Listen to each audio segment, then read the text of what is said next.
bonsoir à tous. En fait, ce soir, je vais effectivement vous parler de ce travail qui se nomme L'autre est une école. J'ai failli dire que je nommais L'autre est une école, mais c'est pas vrai, c'est pas moi qui l'ai appelé L'autre est une école. Je vais donc vous parler un petit peu de l'historique de la naissance de ce travail, et bien sûr, je vais vous présenter ça, quelques grandes lignes, et puis si vous avez des questions, écoutez, j'essaierai de répondre à vos questions.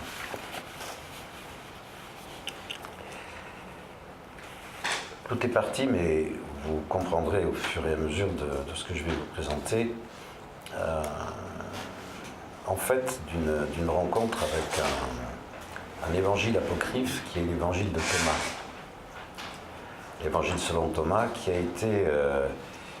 été découvert à Nag Hammadi, que les tenants, je dirais, du pouvoir ecclésiastique n'ont pas pu dérober, je dirais, au public pour en faire autre chose que ce qu'il était, et qui est tombé entre les mains de trois agnostiques qui sont Yves Bourgeois, Pierre Haas et surtout Émile Gilabert, qui sont des gnostiques chrétiens, des hommes de connaissance de très très haut niveau. Ils ont donc traduit cet évangile qui était en araméen, et ils ont livré finalement un document absolument extraordinaire qui est un évangile, donc l'évangile selon Thomas, qui est construit en 114 allogions. Et voilà. Et un jour, j'ai étudié cet évangile longtemps, et un jour, je me suis arrêté sur une rencontre avec un de ces logions, qui est le logion numéro 5. Je vais donc démarrer ce que je suis venu vous dire ce soir. Ce logion dit « Connais celui qui est devant ton visage, et ce qui t'est caché te sera dévoilé, et ce qui est caché, pardon, te sera dévoilé. Car il n'est rien de caché qui ne se dévoilera. » Lorsque nous parlons de psychologie, pour une grande majorité d'entre nous, nous évoquons une multitude d'observations sur les comportements humains et diverses théories dont nous nous accordons à penser qu'elles sont les fruits légitimes de nos diverses cogitations. Comme le laisse entendre Chuang Tzu, nous nous interrogeons beaucoup sur ce que la connaissance connaît, et nous oublions de nous interroger sur ce que la connaissance ne connaît pas. Au fil de mes nombreuses années d'écoute, de recherche et d'observation, j'en suis arrivé à la conclusion que la dimension psychologique de la créature humaine, telle que nous l'envisageons aujourd'hui, n'est que la partie émergée du véritable fondement de l'être humain. Il est une part immergée qui ne devient visible que si l'on considère que les humains sont avant tout des êtres spirituels, et que leur véritable identité trouve son enracinement dans leur nature spirituelle. Et pour tout dire, les fondements de ce que l'on nomme la psychologie humaine sont enracinés dans leur cœur et non dans la tête. Un maître spirituel m'a dit « Ne laisse pas ta tête s'emparer de ton cœur ». Si notre activité, pour ne pas dire notre activisme mental, supplante l'immense richesse de notre cœur, c'est que nous nous laissons berner depuis de vieux siècles par notre orgueil intellectuel, la terrible identification à notre ego, notre arrogance, notre avidité matérielle et notre individualisme destructeur. Il est frappant de noter qu'en effet, la plupart des théories psychologiques prônent la nécessité d'une affirmation du moi et une consolidation de l'identification à l'ego. Là où toutes les grandes écoles spirituelles invitent très exactement à œuvrer pour le contraire. Quoiqu'un grand nombre d'humains puissent en penser, il est devenu vital pour l'humanité entière de cultiver urgemment en nous les valeurs de l'altruisme, de la solidarité, de la compassion et de la miséricorde. Dans le cas contraire, nous courons purement et simplement au désastre. La psychologie d'aujourd'hui ne se préoccupe que de notre créature sociale. Nous sommes bien plus que cela. La plus grave maladie psychologique de l'humanité de ce temps, c'est d'avoir effacé de sa mémoire sa nature divine et sa dimension sacrée. Le Logion 5 de l'Évangile selon Thomas est une invitation de Jésus à connaître le Père, autrement dit, à nous ouvrir à la connaissance de notre principe créateur. La quête du gnostique n'est autre que cette quête de l'origine, afin de trouver la réponse à sa question essentielle. D'où je viens? Qui suis-je? Le chemin qui m'a conduit à ce Logion fut long. Cela a commencé 40 ans plus tôt. Le jour de cette rencontre imprévisible, rien ne pouvait me laisser deviner que j'étais totalement guidé vers la plus grande aventure qui puisse être l'ouverture à la miséricorde. Autant dire, aux plus hautes sphères de la conscience. Dans le sud tunisien, au pied de la haute colline de Chénini, le jeune homme de 30 ans qui a commencé l'escalade était sans doute plein d'intelligence, mais aussi plein de morgue et d'arrogance, avide, vorace, impatient, colérique. Au sommet, je me suis trouvé face à un homme sans âge, très grand, habillé d'une sorte de sari blanc, un long bâton à la main qui touchait le sol, debout à l'entrée d'une vieille mosquée du XIIIe siècle, peinte à la chaux blanche. Son regard de feu m'a littéralement cloué sur place. Il est entré en moi. Il était comme une lame chauffée à blanc qui enflammait mon cœur. J'étais craintif, fasciné, immobile, tétanisé. Il se saisissait de moi. Il plongeait en moi de plus en plus profondément. Il creusait à l'intérieur un espace dont je ne savais rien, un espace ignoré, à l'intérieur duquel, je le sentais, commençait à se déployer une énergie inconnue, insoupçonnée. J'étais complètement hypnotisé. Je ne pourrais pas dire combien de temps cela a duré, mais lorsque je me suis réveillé, ou plutôt lorsqu'il m'a libéré, le groupe qui m'accompagnait avait disparu. Je n'avais rien vu, rien entendu. J'ai repris mon chemin et entamé la descente de la colline. En dehors de l'absence du groupe et de toute autre personne, tout semblait normal, sauf une chose. L'homme qui descendait la colline n'était pas celui qui l'avait gravi. Celui qui descendait la colline était un homme rempli de joie. Et cela peut paraître incongru, mais il était aussi un homme amoureux du vent, de la lumière, des couleurs, des bruits de la vie, du monde, de l'univers, en un mot de Dieu. Cet homme nouveau savait qu'il ne devait pas parler de ce qui lui était arrivé. Pas ce jour-là. Pas encore. Cet homme différent avait aussi un projet, il en était certain, mais il ne savait pas lequel. En bas de la colline se fit aussi un homme qui se fit copieusement réprimander, car tout le monde le cherchait depuis plus d'1 heure. Je suis retourné en pèlerinage pratiquement 1 fois par an, plus de 20 ans de suite, sur le lieu de cette rencontre. Je n'ai jamais revu le grand homme sans âge habillé de blanc. Par contre, sa présence était toujours très prégnante, pour ne pas dire parfois très forte.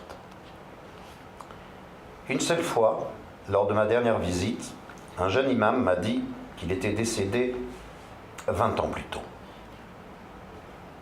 et que c'était un maître soufi. Lors de ce dernier voyage, j'ai été réveillé en pleine nuit par cette présence que je connaissais bien. Il ne m'est pas un instant venu à l'esprit d'en douter. La consistance de cette présence était gravée en moi depuis notre première rencontre et d'une qualité, d'une vibration à nulle autre pareille. Je n'oublierai jamais ce moment. Ce que j'appelle aujourd'hui sa présence m'a dicté la trame d'un travail qui se déclinait sur le contenu du sens profond du Logion 5 de l'Évangile selon Thomas. Ce travail se nommerait « L'autre est une école ». Je n'avais pas le temps de penser à quoi que ce soit. J'écrivais sans m'arrêter, sous la dictée de la voix qui résonnait, non pas dans ma tête, mais dans ma gorge et dans ma poitrine. Elle m'indiquait précisément ce que j'aurais à faire, tout en m'intimant le respect strict de ne rien commencer avant 2 années pleines. Je ne savais pas pourquoi, mais j'ai pris date. La présence et la voix ne sont jamais revenues. Je connaissais bien ce Logion. Cette nuit-là, le sens de ce texte s'est dévoilé autrement. Il se révélait d'une importance capitale pour tous les êtres humains et posait la question de l'autre comme une ouverture nouvelle et pleine de lumière. La question concernait tous les humains de cette planète, bien sûr, mais surtout posait que celui qui est devant ton visage se reflète dans le regard de tous les êtres, pour celui qui peut voir dans leurs yeux la lumière du principe créateur et dans leur cœur le livre de la connaissance. Cette nuit-là, il est devenu évident que chaque créature de ce monde est un enseignement pour les autres. Que nous le sachions ou pas ne change rien à cette incontournable réalité. J'ai aussi compris cette nuit-là que le véritable ignorant n'est pas celui qui ne sait pas, mais bien celui qui refuse de connaître. Voilà pourquoi celui qui ignore que l'autre est une école ne peut pourtant pas échapper au fait que cet autre est et sera pour lui un enseignement quoi qu'il arrive, même et y compris s'il cherche à l'écarter de sa vie. Nous ne sommes pas les maîtres de ce monde. Nous n'avons pas décidé de ce face-à-face avec l'autre, dont rien dans l'expérience de l'incarnation terrestre ne peut nous libérer. Un de mes mentors m'avait dit un jour « Mon avenir, c'est l'autre ». Il n'a pas eu besoin de me préciser que c'était aussi le mien.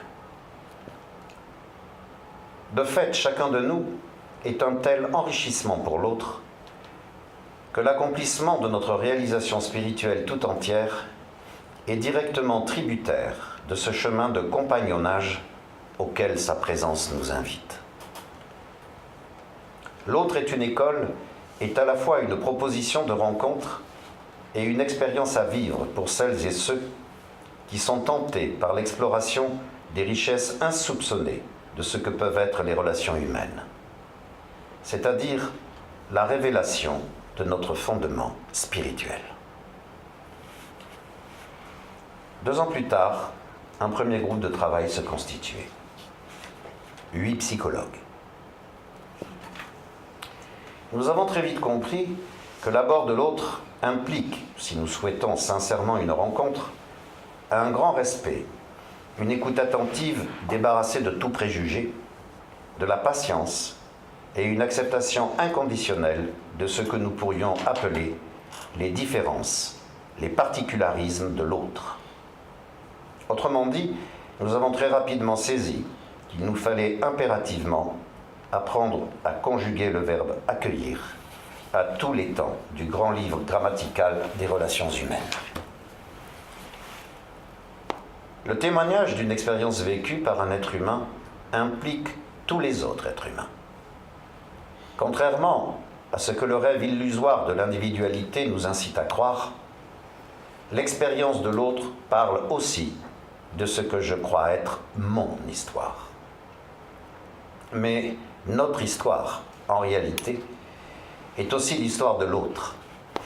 Notre ego et son porte-parole, le mental, tentent à chaque instant de notre vie de nous faire croire que l'histoire de l'autre ne nous concerne pas, qu'elle est ce que nous appelons communément son problème. Ce que notre égocentrisme nous empêche de percevoir, c'est que l'histoire de l'autre a immanquablement une incidence sur la nôtre.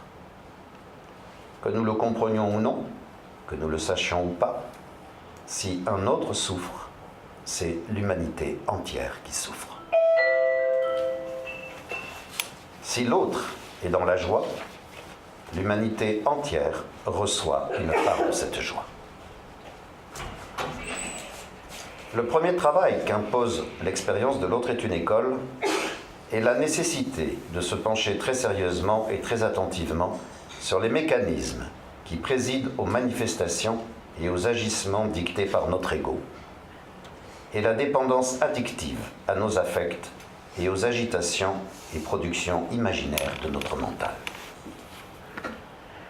Notre mental produit sans cesse toutes sortes de scénarios qui se fondent essentiellement sur sa structure paranoïaque et schizophrénique. En effet, la plupart des imaginations mentales prennent leur source dans nos peurs. La mécanique mentale possède des modes de fonctionnement réactionnels que l'on peut définir comme intégrés, qui sont à la fois associants, absorbants ou rejetants et dissociants, selon les circonstances et le moment vécu. Sa structure dissociante se fonde elle-même sur un socle commun à toutes les pensées et tous les affects qui les agitent. Ce socle commun à toutes les créatures humaines, c'est la peur. Nous sommes donc, dans l'aventure de l'expérience L'autre est une école, très vite amenés à nous interroger sur le fondement de la peur. Il est incontournable d'en étudier les mécanismes, d'en chercher la cause première, d'en observer les cheminements, de découvrir les vrais déclencheurs. Et nous ne parlons pas là de psychologie ni freudienne, ni lacanienne, ni jungienne. Nous parlons du mystère de l'origine qui est à la racine du phénomène humain. Nous parlons d'un phénomène de causalité. Nous parlons des fondements mêmes de la nécessité d'une étude psychologique de l'être humain sur ces bases-là, en tant qu'elle fonde la possibilité de l'aventure spirituelle à laquelle chaque humain est destiné, par le pouvoir du paradoxe qui le caractérise et de la nécessité à laquelle ce paradoxe est soumis. Nous parlons de la racine de ce que nous nommons le moi, dont finalement la psychologie ne sait pas grand-chose. En effet, quand avons-nous entendu parler du moi en tant qu'illusion nécessaire à la quête spirituelle de l'homme? Nous parlons d'une nécessité supérieure que nos seules facultés cognitives ne peuvent expliquer. Si Dieu n'est pas ma cause et la cause du monde, alors Dieu a un Dieu qui est ma cause et qui est la cause du monde. C'est par cette interrogation sur la causalité qu'est envisagée pour nous la réalité du phénomène humain. Cela passe par l'évocation de l'accès à l'universalité pour tout être humain. C'est un chemin qui peut considérablement aider à la réunification de soi-même, à la fin de l'illusion de séparation et de dissociation dans laquelle notre mental cherche inlassablement à nous plonger. L'universalité met en lumière ce qu'il est convenu d'appeler les différences, comme autant de perles qui constituent le joyau du tout. L'universalité met donc fin à toute dissociation, toute discrimination, toute exclusion. L'universalité annule les idéaux et les dogmes. L'universalité efface les certitudes, les oppositions et les conflits. L'universalité intègre tout et s'intègre à tout. L'universalité ne souffre aucune exception. L'universalité témoigne de la présence du souffle de la miséricorde dans le cœur de ceux qui la servent et la diffusent. L'universalité est un sésame de l'amour. Le chercheur spirituel ne cherche rien d'autre que cette place de réunification où chacun est un prétexte à aimer. Qu'il le sache ou non, c'est-à-dire le lieu très exact, au plus profond de lui, qui l'enracine au centre de tout, au centre de l'amour, au centre de Dieu, au centre du vivant. On pourra le dire de toutes les manières. Mais en tout cas, on a un point qui l'assure d'une légitimité inébranlable et le place au-delà de toutes les peurs, mais aussi hors de toutes les sortes de clivages. Cela ne veut pas dire qu'il ne sera jamais la cible d'un conflit, mais que la cible, peu à peu, est hors d'atteinte. Lorsqu'il atteint ce point, il n'est plus un chercheur, il est un témoin spirituel, le témoin serviteur de son appartenance au principe créateur de tous les univers que l'on nomme Dieu, Manitou, Allah, comme on voudra. Il n'est dans mon cœur aucun autre désir que d'être ce serviteur. Et j'ai fait le vœu de m'éloigner de tout ce qui peut m'en distraire. Je ferai tout ce qui est nécessaire pour que ce vœu soit respecté. Mais d'ores et déjà, aucune tentative de dissociation, d'où qu'elle vienne, ne me distraira du devoir d'universalité. Cela est un fondement de l'autre est une école.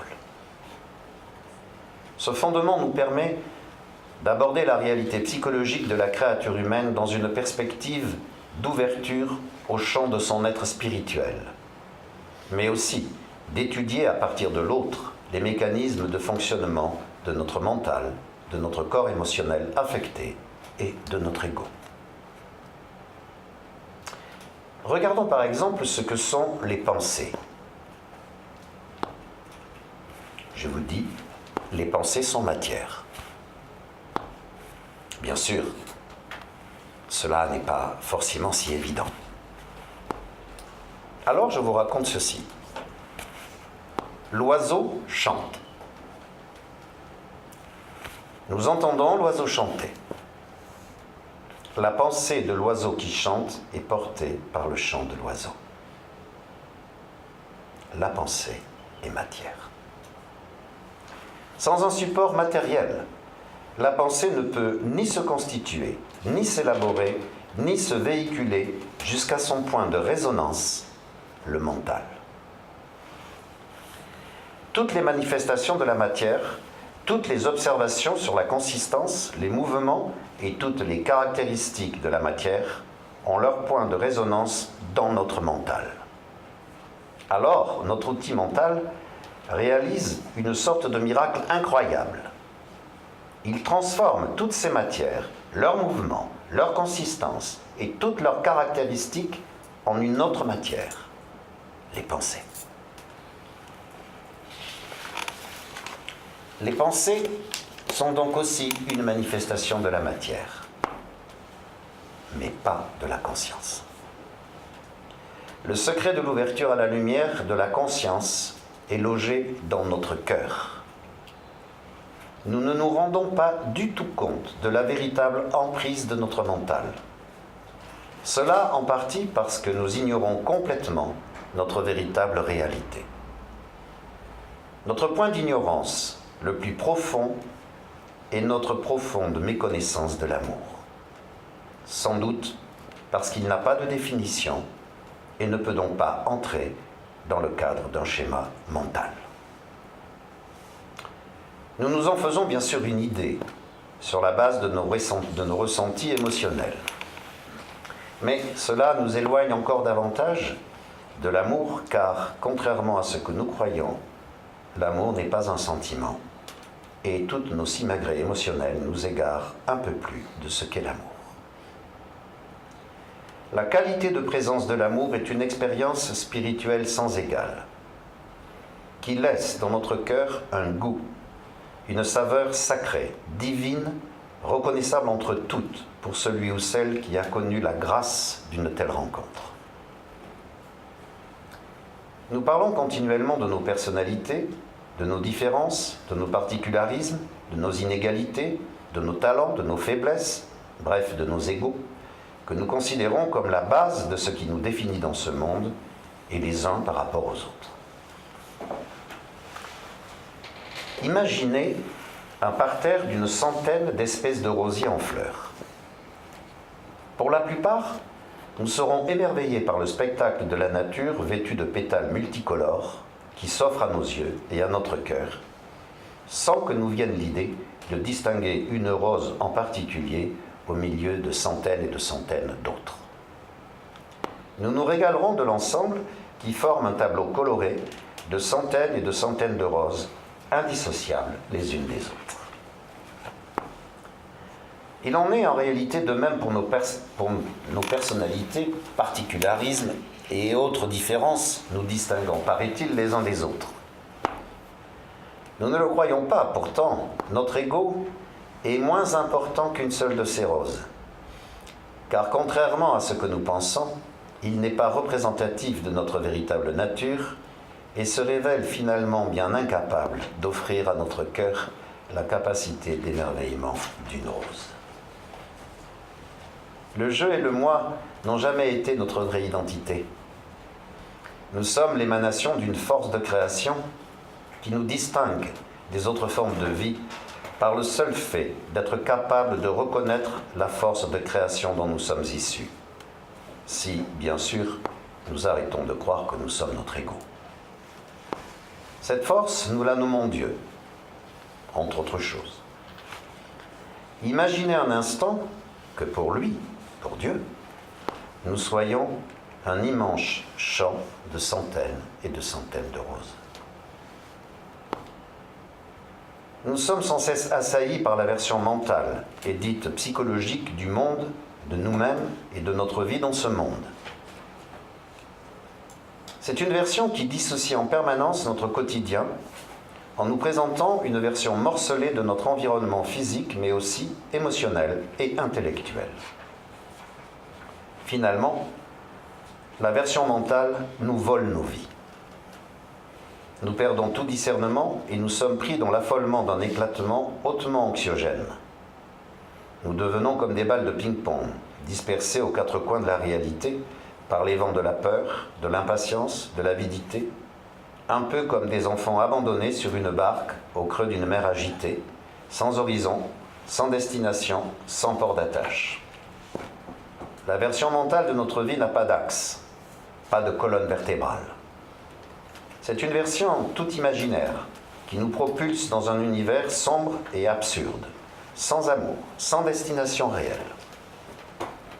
La version mentale de notre vie nous plonge dans l'oubli de notre véritable nature spirituelle et nous égare, loin de notre nature spirituelle, loin de toute conscience, loin de tout amour.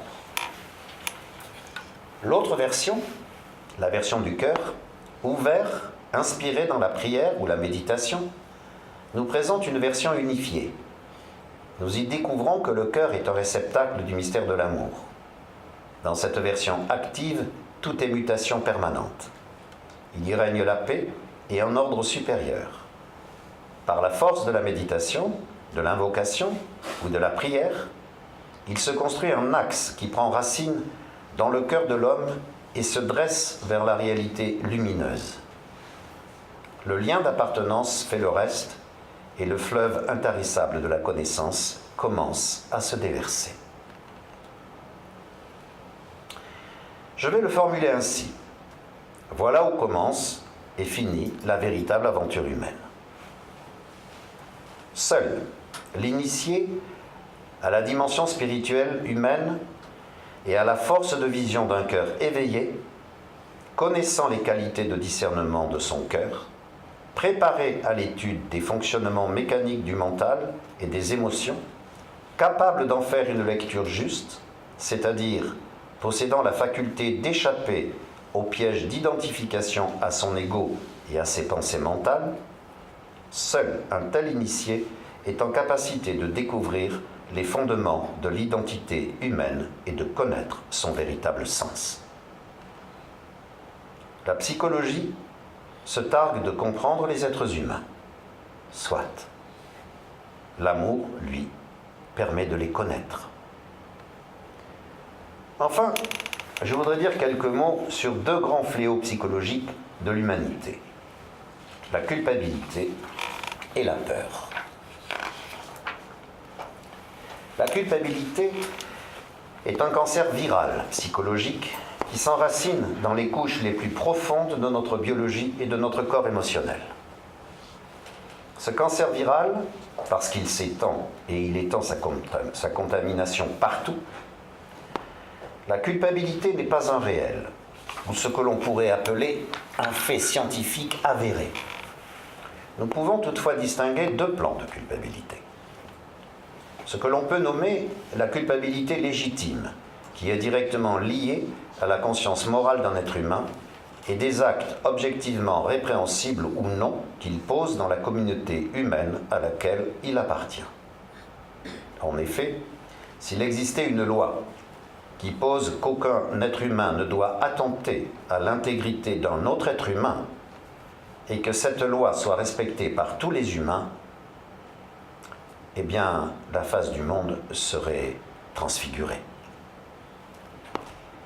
Mais pour qu'une telle loi soit respectée, il faut imaginer une humanité ayant une conscience morale très élevée et donc tout à fait éveillée au caractère sacré du miracle de la vie. Cette culpabilité est le témoignage du degré de conscience d'un adulte.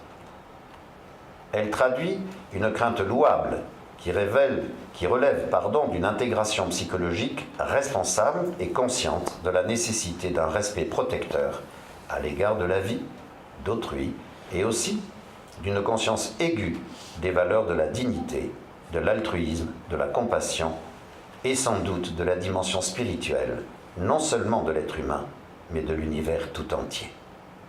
En d'autres termes, on pourrait dire que cette culpabilité est un garde-fou qui retient les gestes excessifs de l'ego, qui empêche les passages à l'acte et toutes les tentations et suggestions mentales, qui proposent sans cesse la voie d'une jouissance illimitée et la satisfaction brutale des tendances avides et voraces de la créature désirante.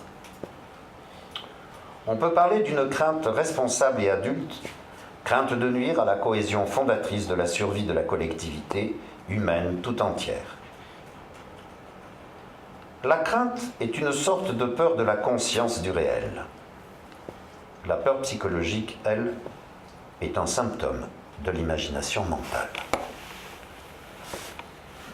Par contre, le cancer viral psychologique dont je parle plus haut est une forme de culpabilité bien différente, qui n'appelle à aucune véritable conscience morale, mais bien plutôt à un asservissement de la créature humaine aux idéologies, aux croyances de toutes sortes et à une soumission aveugle aux dogmes de tous bords.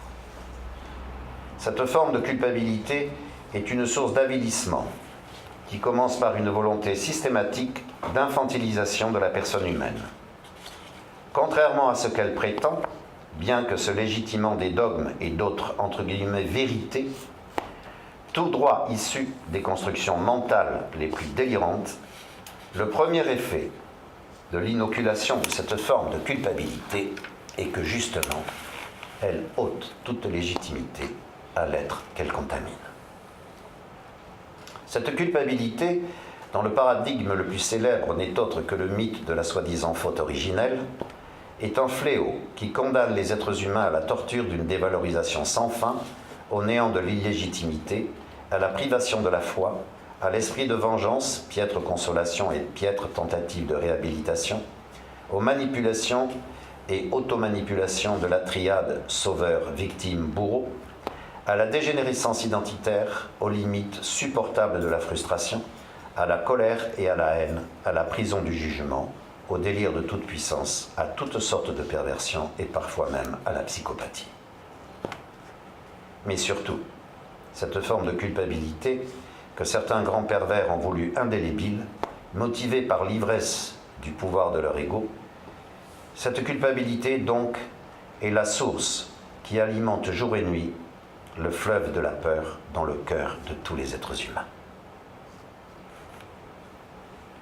Cette forme de culpabilité a étendu sur l'humanité tout entière une nuit noire psychologique, sans lune et sans étoiles, la couvrant d'opprobre et la vouant au vertige de l'irresponsabilité, la condamnant au rejet d'elle-même. En effet, quel être humain peut se reconnaître et s'accepter dans le miroir sombre d'une culpabilité originelle?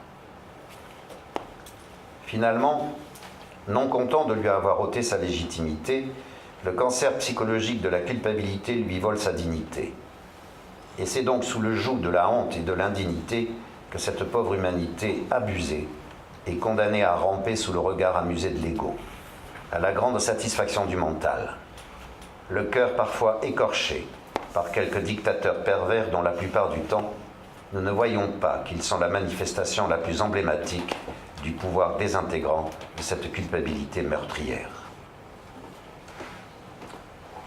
Je puis vous l'assurer, si je connaissais un geste magique qui d'un seul mouvement libérerait les hommes de toutes les croyances, je demanderais à Dieu l'autorisation d'utiliser ce geste, même s'il demande ma vie en échange. Mais je n'ignore pas non plus que le stade de la croyance est comme le temps de la soi-disant platitude de la Terre, une illusion tout à fait nécessaire au mûrissement de la vérité. C'est juste que je suis parfois impatient de voir le sourire de l'amour se dessiner sur le visage de tous. Et aussi que je ne déteste rien autant que celui qui abuse de la crédulité d'un autre. Car cela produit d'immenses souffrances totalement inutiles, pour la seule satisfaction d'un pouvoir illusoire et vain. L'autre est une école. Ces quelques propos, composés de traits comme de petites traces de lumière, venus nous visiter au cours de nos réunions depuis un certain nombre d'années, ne finiront jamais de s'écrire. Il ne peut y avoir de fin à l'apprentissage issu de cette rencontre voulue avec ce que nous appelons l'autre. Nous avons découvert au fil de ces années qu'il n'y a aucune limite d'enseignement à l'école de l'autre. Alors le cœur interroge. Si nous sommes réellement deux, si nous sommes réellement toi et moi, comment puis-je m'attrister de tes peines et me réjouir de tes joies? Si nous sommes vraiment toi et moi, comment puis-je être la miséricorde en toi et toi la miséricorde en moi, juste parce que nous l'avons évoqué dans nos cœurs? S'il est vrai que tu sois toi et que je sois moi, comment se fait-il que je sente ton amour pour moi parce que tu l'as invité dans ton cœur pour moi, et que tu sentes mon amour pour toi parce que je l'évoque dans mon cœur pour toi? En réalité, je n'ai rien que tu ne puisses avoir, et je ne suis rien que tu ne puisses être. Si nous croyons encore cela, c'est que nous nous attardons encore à la surface des apparences qui nous empêchent de voir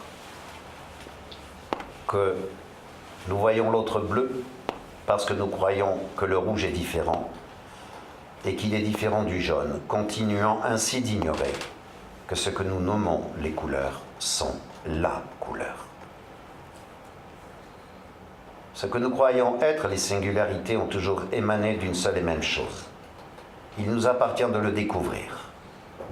Exactement comme si nous dévoilions un peu de l'origine, du tout, en cultivant chaque jour le terreau d'une rencontre intime avec l'autre. Dans le regard de l'autre, ce frère humain indissociable, l'expérience vivante de la compassion, de la miséricorde et de la pure beauté. Finalement, peut-être que la beauté est une conversation avec la lumière. Merci de m'avoir écouté.